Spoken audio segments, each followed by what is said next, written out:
सुप्रभात आप सभी को द्रोण सीनियर सेकेंडरी स्कूल के ऑनलाइन क्लासेस में आप सभी का हार्दिक स्वागत है। जैसा कि पिछले क्लासेस में हम लोगों ने एक चैप्टर का रिव्यू किया था। इस चैप्टर का नाम है आत्मकथ, जिसके रचनाकार है जयशंकर प्रसाद। आत्मकथ का मतलब ये होता है स्वयं की संस्मरण को बताना, स्वयं की यादों को, स्मृतियों को साझा करना। हालांकि यहाँ पे जयशंकर प्रसाद ने अपनी स्मृतियों को साझा नहीं किया है। यह लेखक प्रेमचंद के सहयोग से ऐसा हो पाया है, क्योंकि लेखक पहले ही मना कर चुके थे। हमारे जो कवि हैं जयशंकर प्रसाद, जो छायावाद के जनक कहे जाते हैं और छायावाद के प्रमुख 3 कवियों में से एक है। जैसा कि पिछले क्लास में भी हम बता चुके हैं कि छायावाद के प्रमुख 3 कवि हैं।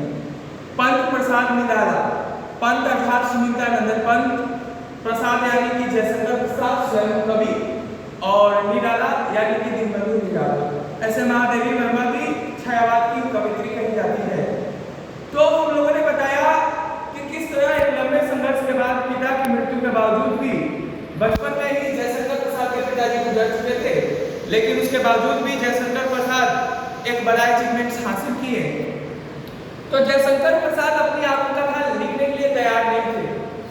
उनका मानना था कि मेरा जीवन जो है बिल्कुल सरल है और रोचक नहीं है और न ही प्रशंसनीय है, अर्थात मेरे जीवन में कुछ ऐसा है ही नहीं।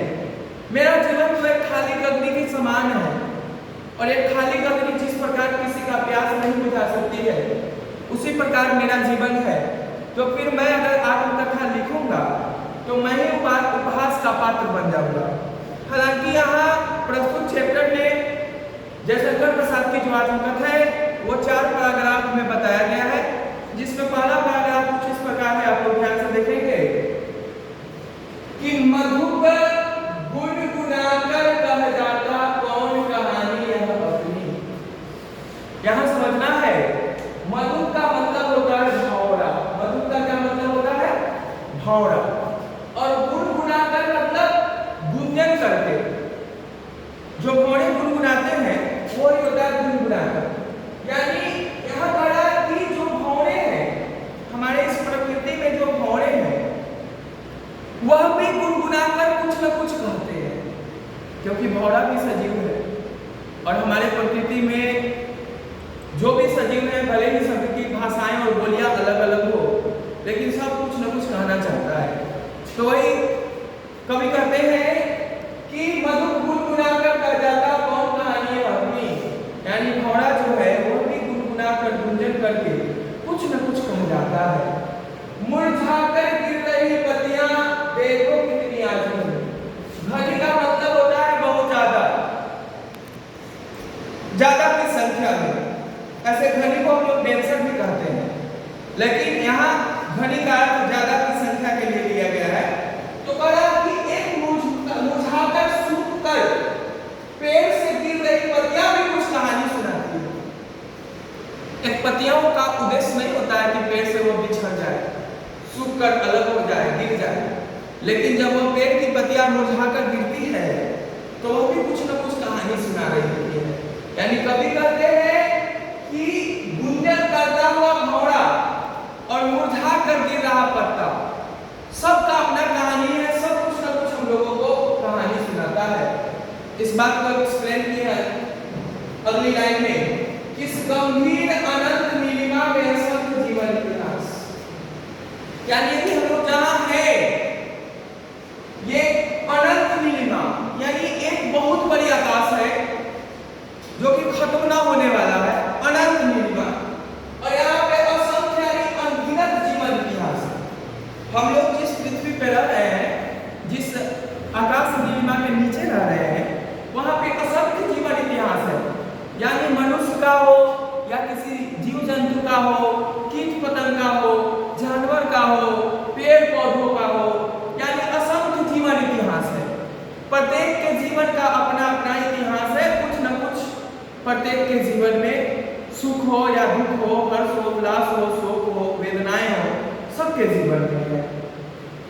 यह लोग करते ही रहते हैं अपना व्यर्थ बलिदान।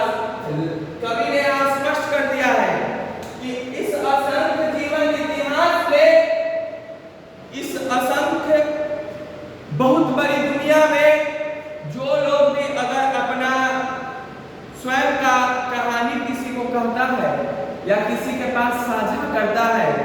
तो अपना वो क्या उड़ाता है, उपहास उड़ाता है, अर्थात मजाक का पात्र स्वयं बनता है। अर्थात कवि स्पष्ट शब्दों में कहना चाह रहे हैं कि इस असंख्य इतिहास वाले धरती पर कोई व्यक्ति अगर अपनी कहानी को कहता है तो वह अपना ही मजाक उड़ाता है, उसके अलावा उसे और कुछ प्राप्त नहीं होता है। अगली लाइन में कहते हैं, तब भी कहते हो कह डालू दुर्बलता अपनी बीती।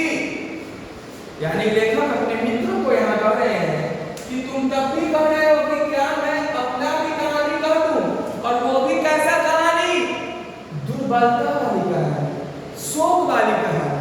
क्योंकि कवि की प्रेयसी जो है, इनकी जो पत्नी है, इनकी जो प्रेमिका है, वह गुजर चुकी है, और उसी के अर्थ में कहा जाए कि क्या मैं अपनी दुर्बलता दुख भरी कहानी इन लोगों को सुनाऊं जो पूरी दुनिया की कहानी को सुनकर मजाक उड़ाते हैं।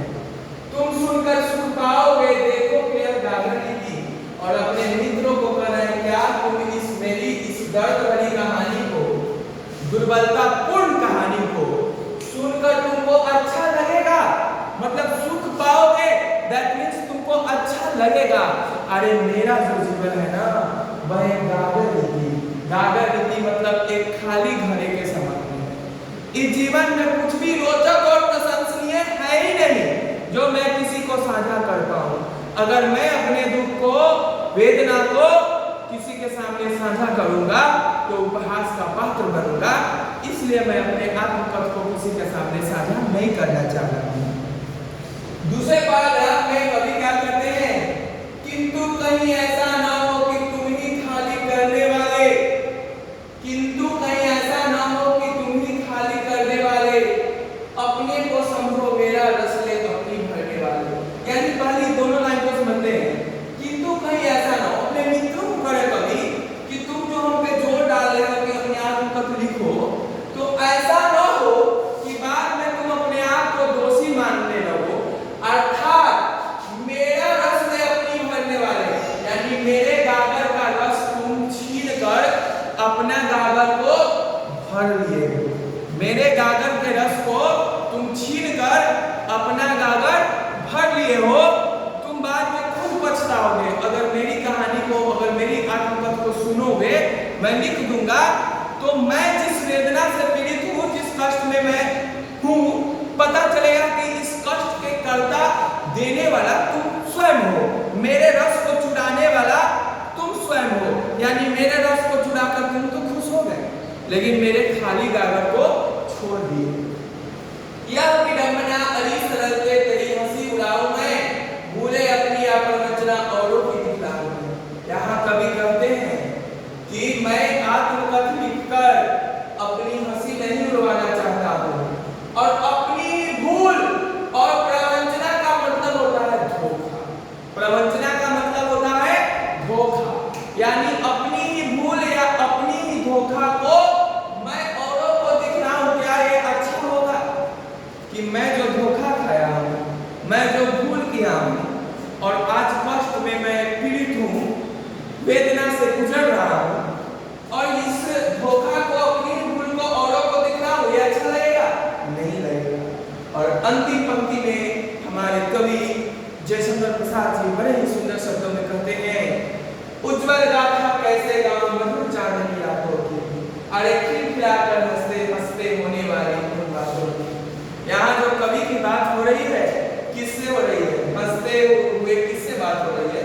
अपनी प्रेयसी से, अपनी पत्नी से जो ये बात करते थे चांदनी रात में, वो जो सुंदर सुंदर बातें होती थी, वो कहते कि ये मैं गाथा कैसे गाऊं,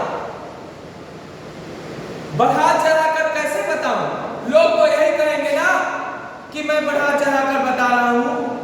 और यहाँ पे कवि ने एक बात अतिशयोक्ति बोला है, बढ़ा चढ़ाकर बोला है कि वास्तव में मेरी जो प्रेयसी थी, मेरी प्रेयसी के गुलाबी गालों से जो लालिमा होती थी, उस लालिमा को सूरज का 9 किरण यानी उषा, सूरज का 9 किरण की लालिमा किससे लेता था?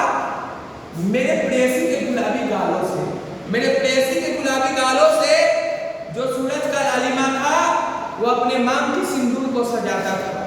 तो क्या मैं इन सभी बातों को गाऊंगा तो लोग ये नहीं कहेंगे कि के बोल रहा है। अरे जो भी रातें गुजरी प्रेयसी के साथ वो इतनी अच्छी गुजरी कि आज हमारे कवि जयशंकर प्रसाद उन्हीं स्मृतियों अर्थात उन्हीं यादों के सहारे जीने के लिए तैयार हैं। यानी कि कवि अपना दुख जो है किसी को सुनाना नहीं चाहते हैं, अपना मजाक नहीं उड़वाना चाहते हैं, और प्रेयसी के साथ जो गुजरे हुए पल हैं, जो गुजरे हुए लम्हे हैं, उन्हीं लम्हों और स्मृतियों के सहारे ये जिंदगी जी लेने का ठाने हैं। तो आज के लिए इतना ही। आप लोग इसको रिवाइज कीजिएगा दोनों पैराग्राफ को। अगले क्लास में हम लोग इसके तीसरे और चौथे स्टैंडा को समझेंगे। आज के लिए इतना ही।